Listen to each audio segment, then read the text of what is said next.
اب جب بیرسٹر صاحب یہ گفتگو آپ فرماتے ہیں نا تو مجھے حیرت ہوتی ہے، پارلیمنٹ کر تو لے لیکن پارلیمنٹ کیسے کرے گی کہ الیکشن کمیشن کہتا ہے کہ تحریک انصاف والے جو ہیں وہ جو ڈی سیٹ ہوئے تھے وہ واپس اسمبلی میں چلے جائیں، اسپیکر صاحب کہتے ہیں قدم اندر نہیں رکھنے دوں گا کل کی کارروائی میں، کوئی کسی کی ہمت نہیں ہوگی. تو پارلیمنٹ میں تو یہ لڑائی جھگڑے چل رہے ہیں، پارلیمنٹ پرفارم کہاں کر رہی ہے، پارلیمنٹ کیا کرے گی اس وقت؟ ارشاد بھٹی صاحب، جب تحریک انصاف سے بات کریں تو بڑا سادہ سا معاملہ معلوم ہوتا ہے کہ عدالت نے صرف ایک ہی فیصلہ کرنا ہے کہ الیکشن کب ہونے، مگر جب پی ڈی ایم کی نمائندگی سامنے ہو اور ان سے بات کی جائے تو لگتا ہے کہ بڑی لمبائیاں اس سارے معاملے میں، یہ اتنی جلدی حل ہونے والا معاملہ ہی نہیں ہے، مہینوں لگ جائیں اس میں کوئی پرواہ نہیں ہے. ایسا کیوں ہے بھٹی صاحب؟ ایسا تاثر مجھے کو مل رہا ہے یا آپ کے پاس بھی ایسا تاثر ہے؟ دیکھیے مسعود بھائی، آپ کا سوال بڑا اہم ہے، لیکن اس سوال سے پہلے دو چار باتیں جو میرے دونوں بھائیوں نے کہیں ان کو کلیریفائی کرنا بڑا ضروری ہے.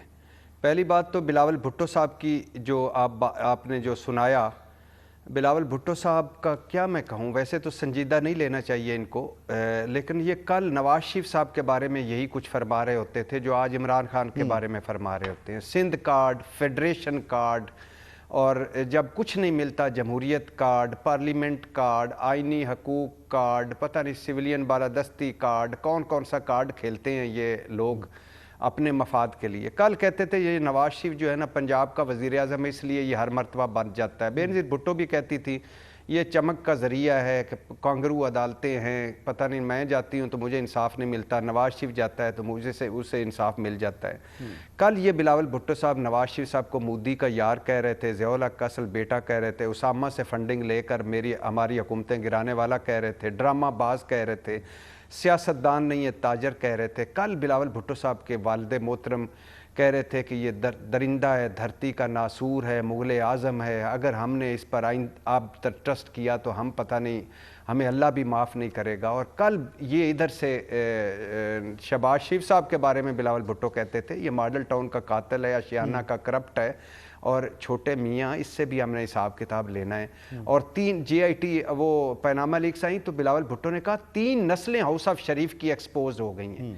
اللہ کی قدرت دیکھیں کہ آج یہ سارے اکٹھے ہیں اور اب زمان پارک پہ فوکس ہے، تو لہٰذا ان کو تو سیریس نہیں لینا چاہیے.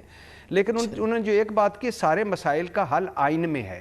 بھائی جان یہی تو دکھ ہے کہ سارے مسائل کا حل آئین میں ہے، اور آئین میں یہ بھی ہے 90 دن کا انتخاب. تو پھر کیوں بھاگتے ہو، کیوں مسائل پیدا کرتے ہو؟ اور مجھ سے کسی نے پوچھا تھا کہ یہ سیاستدان ہمارے مسائل حل کر پائیں گے؟ میں نے کہا معذرت کے ساتھ ہمارے اصل مسائل ہیں یہ ہمارے مسائل کیا حل کریں گے. دوسری بات یہ ہے کہ یہ میرے بھائی نے کہا، دانیال بھائی نے، کہ آئینی بحران پہلا نقطہ کہاں سے ہوا؟ نہیں سر، وہ دو بینچ سے پہلا نقطہ نہیں ہوا. جب اسمبلی ٹوٹی تھی تو اس کے بعد گورنر کے کردار سے پہلا نقطہ ہوا، الیکشن کمیشن کے کردار سے پہلا نقطہ پیدا ہوا، حکمران اتحاد کے کردار سے پہلا نقطہ پیدا ہوا. وزارت دفاع نے جب کہا، وزارت خزانہ نے جب کہا پیسے نہیں ہیں، آئی جی صاحب بولے، چیف سیکرٹری صاحب بولے، لاہور ہائی کورٹ صاحب نے کہا کہ جوڈیشل افسر نہیں، وہاں سے یہ نقطہ پیدا ہوا. اسمبلی کو کیا، عدالت کو کیا کوستے ہو؟ عدالت میں کے پی اسمبلی کی اسپیکر کی پٹیشن پڑی ہے، پنجاب اسپیکر کی پٹیشن پڑی ہے، اسلام آباد بار کی پٹیشن پڑی ہے. اس کے بعد 2 ججز نے نوٹ لکھ کر بھیجا کہ اگر آپ مناسب سمجھیں تو اس پر از خود نوٹس لیں. اس کے بعد کیا ہوا؟ گورنر اور الیکشن کمیشن نے کہا کہ گورنر صاحب نے کہا کہ میں نے تو ایڈوائس کو دیکھا ہی نہیں تھا، میں دروازہ بند کر کے نکل گیا تھا، لہٰذا میں تو نہیں دوں گا، کوئی میں ڈیٹ نہیں دے سکتا. الیکشن کمیشن نے کہا مجھے میرے آئینی، چیف الیکشن کمیشن نے کہا آئینی تقاضے ہی پورے نہیں مجھے کوئی کرنے دے رہا. اس کے بعد صدر مملکت نے 2 خط لکھے، وہ انہوں نے آگے سے 2 جواب دیے. انہوں نے کہا تاریخ دیں، الیکشن کمیشن نے کہا ہم تاریخ نہیں دیں گے. انہوں نے کہا مشاورت کریں، الیکشن کمیشن نے کہا مشاورت نہیں کریں گے. اس کے بعد صدر نے تاریخ دی. اس کے بعد یہ آپ لوگوں نے، دانیال بھائی، آپ لوگوں نے جو آئینی بحران پیدا کیا اس پر غلطی، معذرت کے ساتھ عدالت کا احترام کرتے انہوں نے غلطی شاید کر دی کہ اس پہ آج خود نوٹس لے لیا کہ اب یہ ملک جو پہلے دہشت گردی کی لپیٹ میں، آئینی سیاسی عدم استحکام کی لپیٹ میں ہے، معاشی عدم استحکام کی لپیٹ میں ہے وہ آئینی عدم استحکام کی لپیٹ میں بھی آ جائے گا، اس لیے انہوں نے لے لیا۔ یہ سچ ہے کہ آپ لارجر بینچ یا فل بینچ کی کریں استدعا، یہ آپ کا حق ہے۔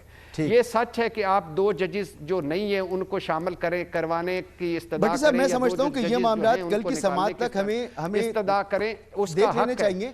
کیونکہ اعتراضات بھی آ گئے، کل ایک دو سماعت جو باتیں، ہوگی اور ایک دو عدلیہ باتیں دیکھ لے گی اس معاملے کو۔ ججز صاحبان کی سماعت بھی دے، وہ بیٹھنا چاہیں دو بیٹھیں، باتیں اٹھنا چاہیں اٹھ جائیں۔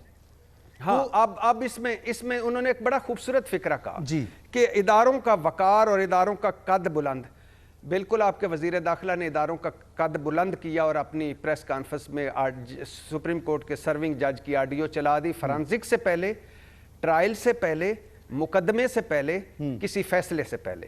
اور مریم نواز نے تو اداروں کے قد کو بلند عظیم تر بنا دیا جب 2 سرونگ ججز کی جلسے میں وہ چلا کر تصویریں دکھا بٹی صاحب ایسا ہو کیوں رہا ہے؟ میرا بنیادی سوال آپ سے یہ تھا کہ آپ اپنا تجزیہ دیں کہ ایسا کیوں ہو رہا ہے؟ اس کا سمپل وجہ ہے مسعود بھائی، کئی مرتبہ ڈسکس کر چکے ہیں۔ وجہ کیا ہے؟ کیونکہ سمپل اور سادہ وجہ ہے کہ عمران خان کے سارے کیسز عدالت میں ہیں، 2 صوبوں کے جو کیس ہے وہ عدالت میں ہے، نیب ترامیم کا کیس عدالت میں ہے، پی ڈی ایم سیاستدانوں کے کرپشن کیسز عدالتوں میں ہیں، نواز شریف صاحب نے واپس آنا ہے، معاملہ عدالتوں میں جانا ہے۔ اب کیا کرنا ہے؟ ابھی تو اور آج اسلام آباد میں سنا جا رہا تھا کہ پتہ نہیں اور بھی آڈیوز آنے والی ہیں، اللہ خیر کرے، لیکن اب کیا کرنا ہے؟ اب کرنا یہ ہے کہ عدالتوں پر دباؤ ڈالنا ہے، عدالتوں کو تقسیم کرنا ہے، عدالتوں کو پریشرائز کرنا ہے۔ اور یہ جو میرے بھائی کالا کوٹ کا کہہ رہے تھے، کالا کوٹ نظریہ ضرورت ہمیں عدالتوں سے بھی ملتا ہے، لیکن بھائی جان آپ نواز شریف صاحب کی نمائندگی کر رہے ہیں، جنہوں نے جب جنیجو کو برطرف کیا ضیاء الحق نے تو وہ جنیجو کے ساتھ کھڑے نہیں ہوئے اپنے صدر کے ساتھ، وہ ضیاء الحق کے ساتھ کھڑے ہوئے۔ اور آپ ان سیاستدانوں کو ریپرزینٹ کر رہے ہیں جن میں آپ ان کے اتحادی ہیں، جن میں پیپلز پارٹی ہے۔ جب پرویز مشرف ماشاءاللہ لگا تو بے نظیر بھٹو نے ویلکم کیا، اور پھر آپ بے نظیر بھٹو صاحب نے بھی صاحبہ نے بھی پرویز مشرف سے ڈیلیں کی، آپ نے بھی ڈیلیں کی۔ سر آپ اپنا نظریہ ضرورت ختم کریں، فوج ہماری کہہ چکی ہے کہ ہم سے غلطیاں ہوئیں، اب ہمیں معاف کر دیجئے۔ عدلیہ کہہ رہی ہے کہ خدا کے لیے اپنے مسائل خود حل کیجئے، امریکہ کہہ رہا ہے کہ آپ اپنے معاشی مسائل خود حل کریں، تو اب آپ کچھ کریں نا۔ آخری بات مسعود بھائی، 2 ادارے رہ گئے، آخری بات مسعود بھائی، 2 ادارے رہ گئے، 2 صرف، ایک فوج اور ایک عدلیہ۔ تنقید اپنی جگہ، تحفظات اپنی جگہ، خدا کی قسم میں قسم اٹھا کے میرے ایمان کا حصہ، جس دن یہ 2 ادارے نہ رہے، خدا نہ خواستہ اللہ نہ کرے، اس ملک کا جنگل کا قانون بن جائے گا۔ انہوں نے تباہ و بربادی پھیر دی ہمارے سارے اداروں کی، اور اب کوئی فوج پہ چڑھا ہوا ہے چڑھائیاں کر رہا ہے، کوئی عدلیہ پہ چڑھائیاں کر رہا ہے۔